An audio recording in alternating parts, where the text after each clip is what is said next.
15 વર્ષથી પાલેજમાં જૂના અને જાણીતા computer, laptop, CCTV camera service, printer repairing તેમજ નવા અને જૂના કોમ્પ્યુટર લે વેચ કરનાર. એડમિશન ફોર્મ તેમજ તમામ સરકારી ફોર્મ ઓનલાઈન ભરી આપવામાં આવશે. ભીમપુરા ગામમાં શ્વાનિક બાળકને કરડતા સ્થાનિકોમાં ભયનો માહોલ સર્જાયો. બાળકને સારવાર અર્થે હોસ્પિટલ ખસેડવામાં આવ્યો હતો. આમોદ તાલુકામાં રખડતા શ્વાનોનો આતંક દિવસે ને દિવસે વધી રહ્યો છે. ભીમપુરા ગામમાં એક નિર્દોષ બાળકને શ્વાન કરડ્યો હોવાનો બનાવ સામે આવ્યો છે. જ્યારે કાકડિયા ગામે પણ એક બાળક શ્વાનનો શિકાર બન્યું હતું. બંને ઇજાગ્રસ્ત બાળકોને સારવાર માટે આમોદ રેફરલ હોસ્પિટલ ખસેડવામાં આવ્યા હતા, જ્યાં તબીબોએ સારવાર આપી હતી. સૌથી ચોંકાવનારી બાબત એ છે કે તાલુકામાં સતત વધતા શ્વાન કરડવાના બનાવો છતાં તંત્ર હજુ સુધી અસરકારક પગલાં લેવામાં નિષ્ફળ રહ્યું હોવાની લોકમુખે ચર્ચાઓ થઈ રહી છે.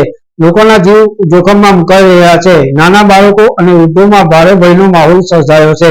સ્થાનિક લોકો દ્વારા વારંવાર રજૂઆત કરવામાં આવી રહી છે, છતાં રખડતા શ્વાનોને પકડવા માટે પૂરતા સાધનો પણ ઉપલબ્ધ નથી હોવાનો ખુલાસો થયો છે.